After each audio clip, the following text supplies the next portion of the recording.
In 1942, when the World War II was at its peak and Japan was advancing towards India, the British government suddenly offered something to India. And what was that? That was dominion status and elected constituent assembly along with choice to become fully sovereign republic. लेकिन सवाल यह है कि अगर यह इतनी बड़ी पेशकश थी तो इसे ठुकराया क्यों गया? Mahatma Gandhi ji called this offer as a post dated cheque. तो आखिर क्या था इस मिशन में कि महात्मा गांधी जी ने इसे पोस्ट डेटेड चेक जो है वो घोषित कर दिया? Was this genuine promise from British side, या फिर सिर्फ युद्ध के समय भारत का समर्थन पाने की एक चाल थी? To understand this contradiction, we must understand the Cripps mission of 1942. So hello everyone, welcome back, welcome to part 21 of our Indian Polity lecture series। और आज हम डिटेल में समझेंगे क्रिप्स मिशन को और ये क्यों फेल हुआ, इसके बाद क्या हुआ वो भी हम जानेंगे इस वीडियो में। So what are the topics which we are going to cover in this video? First of all, we will be going through background of Cripps mission और इंटरनेशनल सिनेरियो हम देखेंगे। क्रिप्स मिशन जो है वो क्यों भेजा गया था उसको हम समझने की कोशिश करेंगे। मेन प्रपोजल्स क्या थे इसके उसे हम जानेंगे। नेचर एंड फीचर क्या था क्रिप्स प्लान का वो हम जानेंगे इस वीडियो में। साथ ही साथ क्या रिएक्शन आया जब क्रिप्स मिशन ने अपना प्लान भारतीयों के सामने रखा उसे हम देखेंगे। और क्रिप्स मिशन जो है वो क्यों फेल हुआ उसके कारणों को हम जानने की कोशिश करेंगे। लास्टली हम देखेंगे significance and historical importance of this Cripps mission. And finally कुछ प्रैक्टिस क्वेश्चंस हम देखने वाले हैं। तो चलिए स्टार्ट करते हैं आज का वीडियो। सो अगर हम बैकग्राउंड की बात करें तो सबसे पहले हमें जापान को देखना होगा। जापान जो है वो एक आइलैंड नेशन है जिसके पास नेचुरल रिसोर्सेज जो है वो बहुत ही कम है, जैसे कि ऑयल, कोल, आयरन, रबर। ये सारी चीज़ें जो है वो नेचुरली अवेलेबल नहीं है जापान के पास और वो डिपेंड करता है इन चीज़ों के लिए दूसरी कंट्रीज पे, इंपोर्ट पे वो डिपेंड करता है। ठीक है। और इन सब चीज़ों को सस्टेन करने के लिए, इंडस्ट्रियल ग्रोथ को सस्टेन करने के लिए, वार प्रोडक्शन को सस्टेन करने के लिए जापान ने क्या करना शुरू कर दिया? तो उसके आसपास जो एरियाज जो इन चीज़ों में रिच हैं, इन रिसोर्सेस में रिच है, उनके ऊपर वो अटैक करना शुरू कर देता है। और जापान जो है चाइना में, माल्या, देन इंडोनेशिया, इन सब एरियाज में अटैक करना शुरू कर देता है, एरियाज को अपने अंडर में लेना शुरू कर देता है। और इसके रिस्पॉन्स में क्या होता है कि यूएसए, ब्रिटेन एंड नीदरलैंड ने मिलके इकोनॉमिक सैंक्शंस जो हैं वो लगा दिए जापान के ऊपर। और जो ऑयल एंड स्टील का एक्सपोर्ट पहुंच रहा था जापान के पास उसे बैन करवा दिया गया। तो यहाँ से जापान जो है वो तिलमिलाता है, उसका गुस्सा जो है वो बढ़ता है कि ऐसे ये लोग क्यों कर रहे हैं, कैसे कर सकते हैं। क्योंकि उसे बस एक चीज चाहिए थी और वो था उनका fast industrial growth. Then Japan क्या करता है? पर्ल हार्बर पे अटैक करता है। पर्ल हार्बर, जी हाँ, नेवल मिलिट्री बेस, किसका? अमेरिका का। तो यहाँ से युद्ध जो है वो और भयंकर होना शुरू हो जाता है। और ये जापान ने क्यों पर्ल हार्बर पे अटैक किया था? It was just to neutralise American resistance. क्योंकि अमेरिका जो है वो सैंक्शन लगा रहा है जापान के ऊपर, इसलिए जापान ने बदला लेने के लिए और अपने आप को ऊंचा दिखाने के लिए पर्ल हार्बर पे अटैक कर दिया। बिकॉज जापान जो है उस समय फिलोसफी फॉलो कर रहा था, attack is the best defence की। ओके। एंड हम देखते हैं कि जापानीज आर्मी जो है वो रैपिड मिलिट्री सक्सेस जो है वो अचीव करती जा रही थी साउथ ईस्ट एशिया में। माल्या, सिंगापुर, बर्मा, इन एरियाज पे अटैक करके उन्होंने इसके ऊपर अपना कंट्रोल जो है वो बनाना शुरू कर दिया था। सिंगापुर जो है जब पूरी तरीके से जापानीज के कंट्रोल में चला जाता है तो हम देखते हैं कि मिलिट्री वीकनेस जो है ब्रिटिश एम्पायर का एशिया में वो एक्सपोज हो जाता है। और ये वही दौर है जब जापानीज आर्मी ने ब्रिटिश आर्मी को हराया और बहुत सारे सैनिकों को अपने कब्जे में लिया। और उसी समय कैप्टन मोहन सिंह और बहुत सारे इंडियन जो हैं वो पीओडब्ल्यू के रूप में जापानीज के पास थे। एंड वहीं से इंडियन नेशनल आर्मी की शुरुआत की थी कैप्टन मोहन सिंह ने, जो बाय एंड ऑफ 1942 खत्म हो जाती है, बट उसको रिवाइव किया जाता है by Subhash Chandra Bose. Then threat to India. तो जापान को हम देख रहे हैं, जापानीज आर्मी जो है वो बहुत ही तेजी से आगे बढ़ रही है और बर्मा बॉर्डर तक वो पहुंच जाती है। अब जब बर्मा बॉर्डर तक जापानीज आर्मी पहुंच जाती है तो ये डायरेक्ट थ्रेट था ब्रिटिश इंडिया का, क्योंकि ब्रिटिश गवर्नमेंट जो है वो यहाँ पे कंट्रोल बना के रखी है। तो कभी भी ये जापानीज जो हैं वो अब इंडिया पे अटैक कर सकते थे। इसीलिए ब्रिटेन को अर्जेंटली अब जरूरत थी पॉलिटिकल कोऑपरेशन की। इंडिया के पॉलिटिकल कॉपरेशन की एंड मैन पावर की, रिसोर्सेज की, ताकि वो युद्ध में सस्टेन कर सके। उनकी बुरी तरीके से हालत जो है खराब हो रही थी और वो चाहते थे कि इंडियंस का सपोर्ट मिल जाए ताकि वो इस वार को एक अलग रूप दे सके। सो क्रिप्स मिशन जो है वो क्यों भेजा गया है? तो जानते हैं हम कि इंडिया में पॉलिटिकल डेडलॉक बना हुआ है और ब्रिटिशर्स को अर्जेंटली रिक्वायर्ड है इंडिया का सपोर्ट। साथ ही साथ कांग्रेस जो है वो डिमांड कर रही है इमीडिएट ट्रांसफर ऑफ पावर का एंड ब्रिटेन जो है वो पोस्टपोन कर रहा है कॉन्स्टिट्यूशनल रिफॉर्म को। ब्रिटेन ये कह रहा है कि जब तक वार खत्म नहीं हो जाता तब तक हम कॉन्स्टिट्यूशनल रिफॉर्म जो है आपको करके नहीं दे सकते हैं। तो ये पॉलिटिकल डेडलॉक जो बना हुआ है और कोई बात जो है वो बन नहीं पा रही है, इसके वजह से उस समय का जो प्राइम मिनिस्टर था इंग्लैंड का, विंस्टन चर्चिल, उसने अनाउंस किया ऑन 11 मार्च 1942 कि स्टैफर्ड क्रिप्स को भेजा जाएगा इंडिया में। किस लिए? ताकि वो ब्रिटिश पॉलिसीज को समझा पाए इंडियन पॉलिटिकल लीडर्स को और इंडियंस को, और वो सिक्योर कर पाए Hindu majority and Muslim minority के कंसर्न को कि ब्रिटिशर जो है आपके साथ हैं और आपको आज़ादी मिलने वाली है, जैसा आप चाहते हैं वैसा होगा, इसलिए आप जो हैं वर्ल्ड वॉर 2 में हमारा सपोर्ट कर दीजिए। और साथ ही साथ इस क्रिप्स मिशन का ये एम था कि वो प्रपोज करेगी पोस्ट वार कॉन्स्टिट्यूशनल फ्रेमवर्क, यानी वार के बाद कैसा कॉन्स्टिट्यूशनल फ्रेमवर्क होगा उसके बारे में भी ये बात करेगा मिशन। स्टैफर्ड क्रिप्स जो है वो इंडिया पहुंच जाता है 22 मार्च 1942 को और जो ड्राफ्ट डिक्लेरेशन है उसको प्रस्तुत करता है इंडियन पॉलिटिकल लीडर्स के सामने। सो ये ड्राफ्ट डिक्लेरेशन क्या था? सो बेसिकली ये रिटन प्रपोजल था जो एक्सप्लेन कर रहा था कि ब्रिटेन जो है क्या क्या ऑफर करने को रेडी है इंडिया को वर्ल्ड वॉर 2 खत्म होने के बाद, अगर इंडिया सपोर्ट करता है ब्रिटेन का वर्ल्ड वॉर 2 में। ओके, एंड यहाँ से देखने वाली बात है कि 11 मार्च को अनाउंसमेंट किया गया और 22 मार्च को वो इंडिया में पहुंच जाता है। कैसे? तो भाई उस समय तक एरोप्लेन जो है वो शुरू हो चुका था, कमर्शियल फ्लाइट्स जो हैं वो शुरू हो चुके थे, इसलिए स्टैफर्ड क्रिप्स जो है वो जल्दी पहुंच जाता है भारत में। मेन प्रपोजल्स क्या थे इस क्रिप्स ड्राफ्ट डिक्लेरेशन के? तो इसमें कहा गया कि कंस्टिट्यूएंट असेंबली जो है वो बनाई जाएगी, और कंस्टिट्यूएंट असेंबली ऐसे ही नहीं बनाई जाएगी, नॉमिनेटेड लोगों से नहीं बनाई जाएगी, इलेक्टेड कंस्टिट्यूएंट असेंबली होगी जो फ्रेम करेगी new constitution for India. Okay, and members जो हैं वो इलेक्ट किए जाएंगे प्रोविंशियल लेजिस्लेटिव असेंबली से, और इलेक्शन जो होगा वो प्रोपोर्शनल रिप्रेजेंटेशन के प्रिंसिपल को फॉलो करके होगा। डोमिनियन स्टेटस की भी बात की गई कि डोमिनियन स्टेटस दिया जाएगा, बट अगेन वही घिसी पिटी चीज कि वार खत्म होने दो उसके बाद हम देंगे।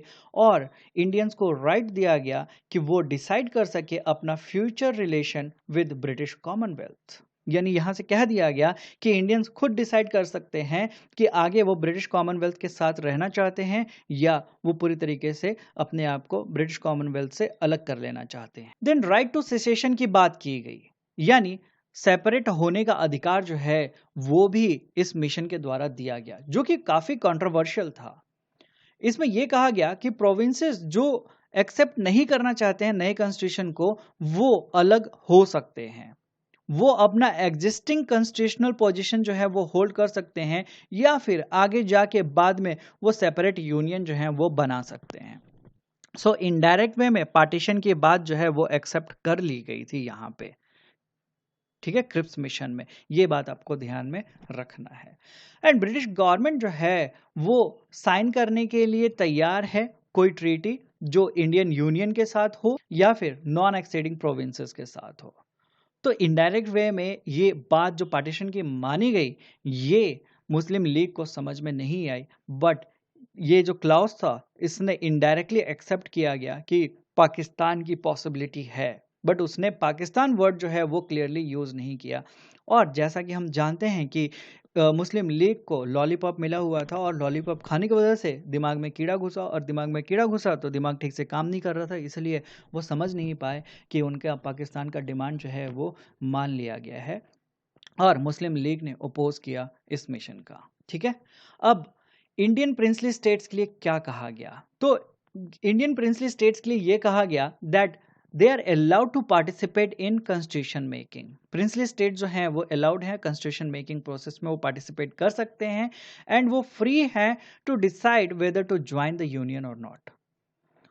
यानी प्रिंसली स्टेट्स को कहा गया कि आपके पास आज़ादी है, आप खुद बैठो, सोचो, विचार करो कि आपको इंडियन यूनियन जो है वो ज्वाइन करना है कि नहीं करना है। Okay, then defence and interim government के रिस्पेक्ट में क्या बात की गई थी, तो कहा गया कि जब तक नया कॉन्स्टिट्यूशन बन के तैयार नहीं होता तब तक डिफेंस जो है इंडिया का वो ब्रिटेन के कंट्रोल में रहेगा एंड गवर्नर जनरल जो है उसके पास सारे पावर्स रखे जाएंगे, वीटो पावर भी उसके पास रहेगा।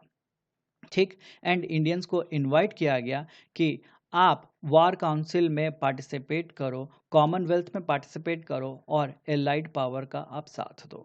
तो ये सारी चीज़ें जो हैं वो कही गई इस ऑफर के द्वारा।